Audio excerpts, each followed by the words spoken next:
Topic का नाम है refraction from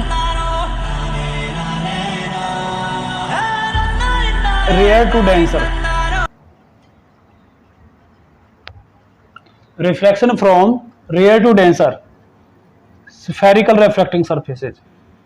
spherical refracting surfaces, इसका मतलब है जो भी रिफ्रैक्शन होगा वो हमें कौन सी सरफेस के लिए लेना है, वो लेना है हमें स्फेरिकल रिफ्रैक्टिंग सरफेसेज के। इसके लिए हम शॉर्ट में टर्म यूज कर लेते हैं SRS, स्फेरिकल रिफ्रैक्टिंग सरफेस। अब ये जो स्फेरिकल रिफ्रैक्टिंग सरफेस होती हैं ये हमारी दो तरह की हो सकती हैं। पहला कॉन्वेक्स स्फेरिकल रिफ्रैक्टिंग सरफेस, दूसरा क्या हो सकता है कॉनकेव स्फेरिकल रिफ्रैक्टिंग सरफेस। इससे पहले टॉपिक को करने से पहले हमें कॉन्वेक्स और कॉनकेव के बारे में पता होना चाहिए कि कॉन्वेक्स सरफेस कौन सा होगा और कॉनकेव सरफेस कौन सा होगा। तो सबसे पहले हम इन सरफेस को डिफाइन करते हैं। तो फर्स्ट है कॉन्वेक्स स्फेरिकल रिफ्रैक्टिंग सरफेस। तो इसमें सबसे पहले या तो हमारा, अगर हम स्फीयर की बात करते हैं तो ये हमारा इस तरह का स्फीयर होता है।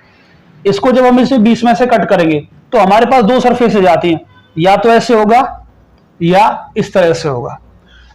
ये जो साइड होती है जो एयर की तरफ खुला होगा, सॉरी जो एयर की तरफ इस साइड से होगा इस तरह से, वो हमारी होती है कॉन्वेक्स सरफेस। और ये जो अंदर वाली होती है ये वाली, ये होती है हमारी कॉनकेव सरफेस। ऐसे ही हम लेंस की बात करते हैं। लेंस में भी क्या होता है कॉनकेव और कॉन्वेक्स। ये वाला ये इस साइड से कॉन्वेक्स हो गया, ये इस साइड से कॉन्वेक्स हो गया, तो इसको क्या नाम बोल देते हैं हम, डबल कॉन्वेक्स लेंस। ये इस साइड से कॉनकेव हो गया, जो एयर की तरफ जैसा वो ऐसी सरफेस होगी। और ये क्या हो गया राइट साइड से कॉन्वेक्स कॉनकेव हो गया, तो हमने इसको ऐसे मिला दिया, तो इसको बोलते हैं हम double concave lens. Simple concave lens भी हम इसको बोल देते हैं। तो अपना आज का टॉपिक है refraction from rare to denser. तो सबसे पहले यहां पर refraction from rare to denser पहला टॉपिक है ये। इसमें भी पहला पॉइंट है for convex spherical refracting surface. Convex लेके चलना है। इसमें भी हम और पॉइंट ले सकते हैं। कॉन्वेक्स दोनों तरह की इमेज बनाएगा, रियल और वर्चुअल। तो पहले हम डिफाइन करते हैं फॉर रियल इमेज। सबसे पहले रियल इमेज के लिए क्या होगा, तो सबसे पहले कॉन्वेक्स पे होगा जो वो इस तरह से बनेगा, इस तरह से। तो ये वाला हमारा कॉनकेव हो गया, हमें कॉन्वेक्स रखना है इस तरह से। ये लाइन हमारा प्रिंसिपल एक्सिस होगा, ये पॉइंट यहां पर P। इसमें जब भी हम रिफ्रैक्टिंग सरफेस लेते हैं rare to denser, denser to rare, इसमें कुछ पॉइंट हमें याद रखने हैं। फर्स्ट जो ऑब्जेक्ट होगा वो हमारा कैसा होगा, पॉइंट ऑब्जेक्ट। ऑब्जेक्ट को हमेशा पॉइंट ऑब्जेक्ट लेना है। दूसरा एंगल्स जो भी बनेंगे वो हमेशा क्या होंगे, स्मॉल। जैसे ऑब्जेक्ट एंगल बनाता है, इमेज एंगल बनाएगी, वो सब हमेशा स्मॉल लेके चलने। मतलब हम यहां पर साइन आई को आई लिख सकते हैं, साइन आर को आर लिख सकते हैं। तो ये पॉइंट्स हमें याद रखनी है। रियल इमेज के लिए, वर्चुअल इमेज के लिए, सभी के लिए हमें बस पॉइंट को, ऑब्जेक्ट को पॉइंट ऑब्जेक्ट लेके चलना। और हमेशा ऑप्टिक्स में ऑब्जेक्ट को हम लेफ्ट हैंड साइड में लेके चलते हैं। तो यहां से फर्स्ट रे ऑफ लाइट इस तरह से गई, ये ऑब्जेक्ट हो, तो इसने ए पॉइंट पर से ट्रैक किया, और यहां से जहां पर भी लाइट टच करती है वहीं पे क्या खींच दो, नॉर्मल, इस तरह से।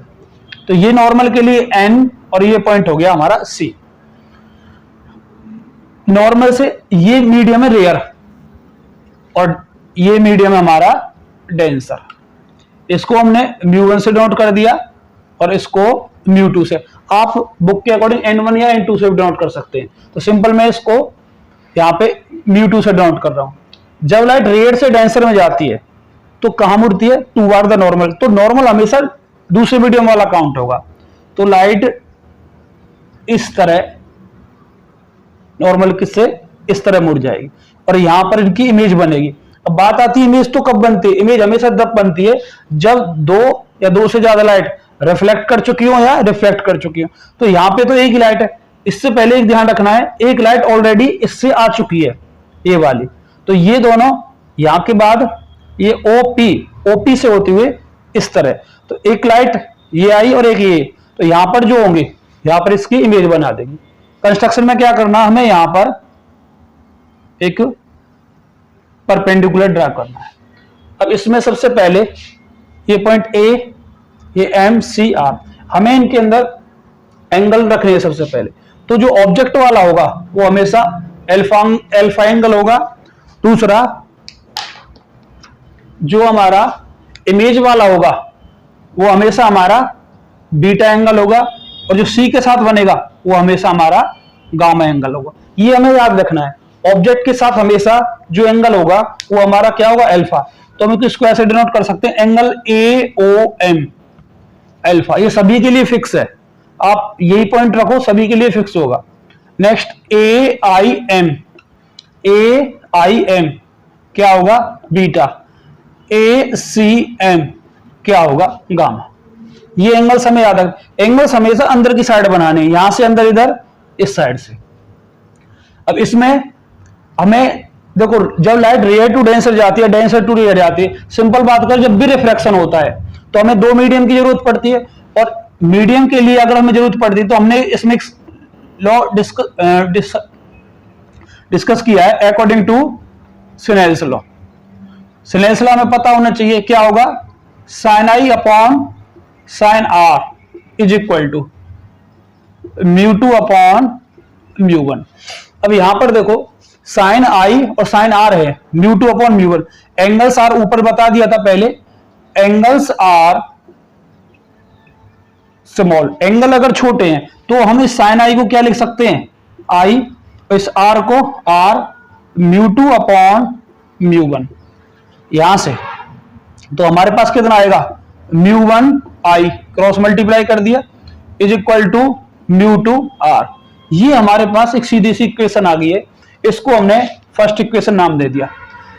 अब इस टॉपिक में हमें ध्यान क्या रखना है? हमें कैसे भी करके आई और आर एंगल निकालना है। इस आई और आर एंगल को यहां पुट करेंगे और हमारा आंसर आ जाएगा। तो सबसे पहले बात करते हैं एंगल आई कहां बनेगा। तो देखो, एंगल आई हमेशा इंसिडेंट रे बनाती है, तो ये तो होगी हमारी इंसिडेंट रे, ये हो गया नॉर्मल। तो ये जो एंगल बनेगा ये एंगल आई बनेगा। इंसिडेंट रे और नॉर्मल के बीच जो एंगल बनता है वो हमारा इंसिडेंट एंगल होता है। आर नॉर्मल और रिफ्रैक्टेड रे के बीच, तो देखो ये तो नॉर्मल हो गया, रिफ्रैक्टेड रे ये, तो एंगल बनेगा आर। तो ये हमारा एंगल आई और एंगल आर होंगे दोनों के दोनों। अब यहां से कौन सी ट्रायंगल लेते हैं जिससे हम ये निकाल सके? In triangle AOC।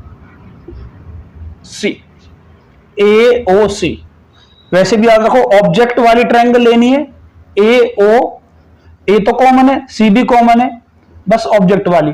तो इसमें AOC, इसमें देखो एंगल जो आई है वो बाहर है और एंगल अल्फा प्लस गामा अंदर है। हमने प्रॉपर्टी पढ़ी है छोटी क्लासेज में, बाहर वाला एंगल ट्रायंगल के अंदर वाले दो एंगल्स के सम के बराबर होता है। तो एंगल आई बाहर है, इस ट्रायंगल को देखो यहां पर अल्फा प्लस गामा ये अंदर है।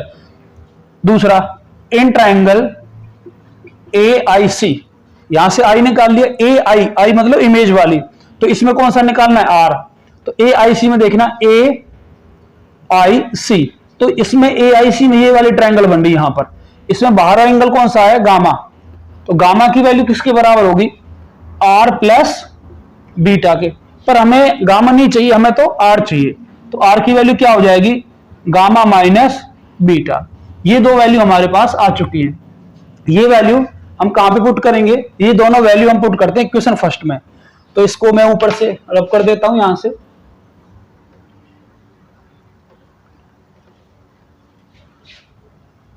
μ1 I is equal to mu two R. ये वैल्यू यहां पे पुट करना है। म्यू वन आई की value alpha plus gamma is equal to mu two R की वैल्यू गामा माइनस बीटा। अब सबसे पहले अल्फा गामा बीटा इनकी वैल्यू निकालनी है और यहां पर इन वैल्यू को पुट करना है। तो अल्फा क्या होगा हमारे पास, म्यू वन। अल्फा अल्फा एक एंगल है और उसको हम टेन थीटा की तरह काउंट करते हैं। तो अल्फा क्या होगा, देखो यहां से टेन थीटा क्या होता है हमारा, टेन थीटा होता है परपेंडिकुलर अपॉन बेस। तो हमने एक कॉमन परपेंडिकुलर ड्रा किया था ए एम अपॉन बेस कितना, इसके लिए अच्छा तरीका सबसे ये है ए एम अपॉन एम से जहां पे एंगल बन रहा है, एम से एंगल कहां तक है ओ, तो M O plus A M gamma, gamma कहां तक है एम से C, M C. Next mu two is equal to mu two gamma A M upon M C minus beta A M upon M I. अगर भूल भी जाते हैं सीधा याद रखना है, ए एम तो सभी में होगा परपेंडिकुलर है, एम से जहां तक एंगल बन रहा है वो साइड लेनी है। अब यहां से देखो ए एम इसमें भी है, ए एम उस कॉमन लेके दोनों साइड से हमने हटा दिया, तो mu one upon M O होगा plus mu one upon M C होगा, यहां पर mu two upon M C होगा minus mu two upon M I होगा। अब यहां पर जो एम पॉइंट है here M close to P, मतलब ये जो एम पॉइंट होता है ये बहुत क्लोज होता है किसके, पी के, तो हम इस एम को रिप्लेस कर सकते हैं पी से। तो यहां पे जो फॉर्मूला बनेगा पी से O mu one upon P C is equal to mu two upon P C minus mu two upon P I. और इतना हम जानते हैं पी से ओ, पी से ओ का मतलब है ऑब्जेक्ट, ये डिस्टेंस होती है हमारी यू, जितनी भी डिस्टेंस है वो पी पॉइंट से मेजर होंगी। पी से सी, पी से सी होता है हमारा आर, पी से आई ये होता है हमारा वी। ये डिस्टेंस पी से ऑब्जेक्ट के यू से रिप्रेजेंट करते हैं, और जो भी चीज इसके लेफ्ट में जाएगी वो डिस्टेंस नेगेटिव, जो इधर जाएगी वो डिस्टेंस हमारी क्या होगी पॉजिटिव। तो यहां से क्या हो जाएगा mu one by P O left में तो आएगा माइनस यू, मैं इसको यहां पे दिखा रहा हूं, plus mu one upon P से सी, पी से सी राइट साइड में R is equal to mu two P C R minus mu two P से आई, पी से आई हमारा क्या होगा वी, क्योंकि पी से इमेज की डिस्टेंस वी से डिनोट करते हैं।